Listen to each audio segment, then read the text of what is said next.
தேவனுடைய அன்பு நமக்கு என்ன பண்ணாதுங்க, வெட்கப்படுத்தாது.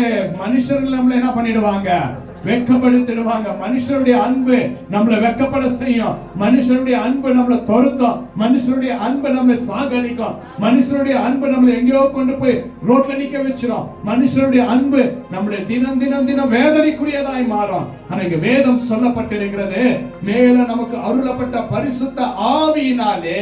எப்படிங்க, பரிசுத்த ஆவியினாலே. பரிசுத்த ஆவியினாலே பரிசுத்தம் நமக்குள்ள காணப்படும் பொழுது, மாம்ச சிந்தனை நம்ம விட்டு விலகி போகும் பொழுது, பரிசுத்த ஆவியானவரை மாற்ற நம்ம பெற்றுக்கொள்ளும் பொழுது, அந்த பரிசுத்தத்தை நம்ம உணரும் பொழுது, கர்த்தர் இங்க சொல்லுகிறார், தேவ அன்பு நம்முடைய இருதயங்கள் ஊற்றப்பட்டிருக்கிறபடியால்.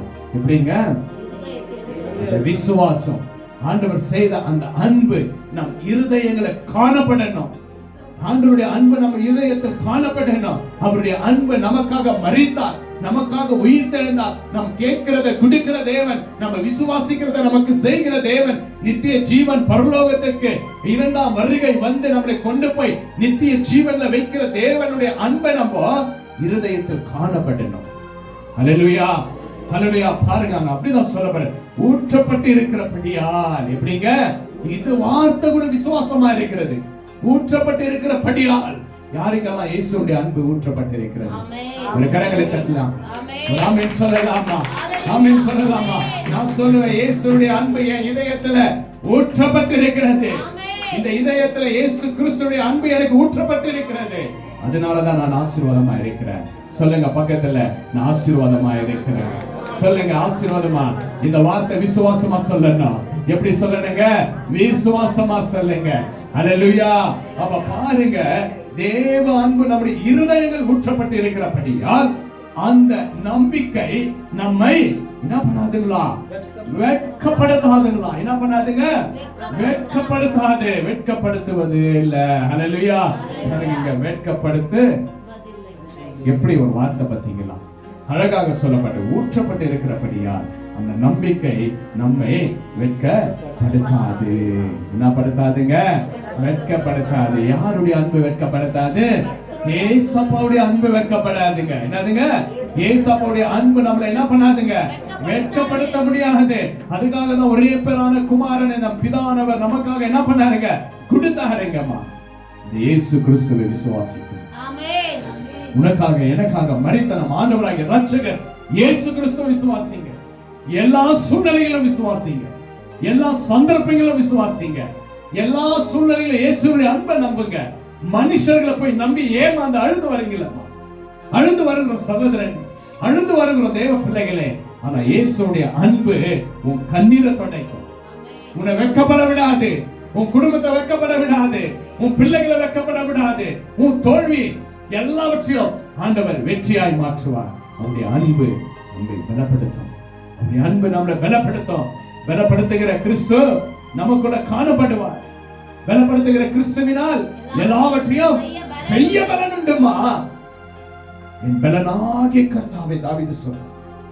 என்ன சொல்றாருங்க, என் பலனாகிய கர்த்தாவே, உம்மில் நான் என்ன பண்றேங்க, அன்பு கூறுகிற இயேசுவே, உம்மில் நான் அன்பு கூறுகிறேன். அந்த அன்பு உனக்கும் எனக்கும் காணப்படணும். அவர் பலன் கொடுக்கிற தேவன் மேல் நம்முடைய அன்பு காணப்படணும். அதுதான் சத்தியம், அதுதான் ஜீவன். நானே வழியும் சத்தியம் ஜீவனமா இருக்கிறேன் என்று ஆண்டவராகிய இரட்சகர் இயேசு கிறிஸ்து சொன்ன வார்த்தையை விசுவாசி. உனக்காக எனக்காக வந்த தேவன் நமக்குள்ள காணப்படுவார். அவர் நமக்காக வந்த தேவன். அவருடைய கிருபையினால் நம்ம என்ன செஞ்சிருக்கிறோம், நீதிமான்களாக்கப்பட்டிருக்கிறோம். அவருடைய கிருபை நம்மை தகுதிப்படுத்தி இருக்கிறது. அவருடைய கிருபை நம்மை என்ன பண்ணிருக்குதுங்க, தகுதிப்பட்டு இருக்குது. நம்ம ஒன்றுக்கும் உதவாத பாத்திரம், உதவாத ஒரு பாத்திரம், உடைந்து போன பாத்திரம், கசங்கி போன பாத்திரம், யாராலும் ஒட்டக்கூட முடியாத பாத்திரம், எல்லாருமே தள்ளப்பட்ட ஒரு பாத்திரம். இதுக்குள்ள அவன் கையில போய் யாருமே இது முடியாது என்று சொன்னாருங்க. எல்லாருமே முடியலன்னுட்டாங்க. ஒரே ஒரு குயவன் உனக்காக எனக்காக இந்த பாத்திரத்தை மீண்டும் சரிப்படுத்துற, மீண்டும் மீண்டும் சரிப்படுத்துற. அவர் தான் அவனுக்காக எனக்காக மரித்து ஆண்டவராகிய இரட்சகர் இயேசு கிறிஸ்து. அவருடைய அன்புக்கு விலை இல்லை, அவருடைய அன்புக்கு நிகர் இல்லை. அவருடைய அன்புக்கு நிகரா யாரால கூட ஆரால முடியாது. அந்த அன்புக்கு நம்ம எப்படி இருக்கணும் என்றால் விசுவாசித்து இந்த உலகத்துல அநேக ஆத்மா பாரத்தோடு அநேக தேவ பிள்ளைகளுக்காக, தேவன் அறியாத பிள்ளைகளுக்காக சத்தியத்தை சொல்லி அவரை நாம் விசுவாசித்து அவரை நம்ம நினைக்கும் பொழுது, அவருக்கு நன்றி உள்ள பிள்ளைகளா நம்ம காணப்படும் பொழுது, அவரை நம்ம மகிமைப்படும் பொழுது, சபைக்கு போகும் பொழுது, தேவனுடைய வார்த்தையை நம்ம பேசும் பொழுது அதுல கர்த்தர் மகிழ்ந்திருக்கிறார். அல்லேலூயா. இன்றைக்கு கர்த்தர் எந்த பாத்திரமா நீங்க இருந்தாலும் இந்த வேளையில கர்த்தர் உங்களுக்கு வாக்கு கொடுத்தார். மகனே, மகளே, விசுவாசி, உன் பாத்திரங்கள் நிரப்பப்படும், உன் பாத்திரங்கள் நிரப்பப்படும், உன்னுடைய பாத்திரத்துல இருக்கிற குறைகள் எல்லாம் நிரப்பப்படும். உன் பாத்திரங்கள் நசுங்கிருக்கா, நொந்திருக்கிறதா, உடைஞ்சிருக்கிறதா, கர்த்தர் இன்றைக்கு நிரப்ப இயேசு வல்லவராய் இருக்கிறார். எத்தனை பேர் விசுவாசிக்கிறீங்க? கரங்களை தட்டி ஆண்டவரை மகிமைப்படுத்தலாம். கரங்களை தட்டி மகிமைப்படுத்தலாம். நன்றி ராஜா, நன்றி ராஜா, நன்றி ராஜா. கர்த்தர் நிச்சயமாகவே இந்த நாள் உங்களை ஆசீர்வதித்திருக்கிறார். ஒவ்வொரு நிமிஷமும் கர்த்தர் உங்களை ஆசீர்வதித்து பலப்படுத்தி கிருபையினால் உங்களுக்கு இரக்கம் செய்ய இயேசு வல்லவராய் இருக்கிறார். ஆண்டவராகிய இரட்சகர் இயேசு கிறிஸ்துவின் கிருபையும் சமாதானமும் என்றென்றும் உங்களோடு இருந்து உங்களை ஆசீர்வதித்து பலப்படுத்துவாராக. கர்த்தர் தாம் ஆசீர்வதித்து பலப்படுத்துவார். நம்ம எல்லாரும் கண்களை ஆண்டவரை நோக்கி கொடுத்த வார்த்தைக்காக நன்றி.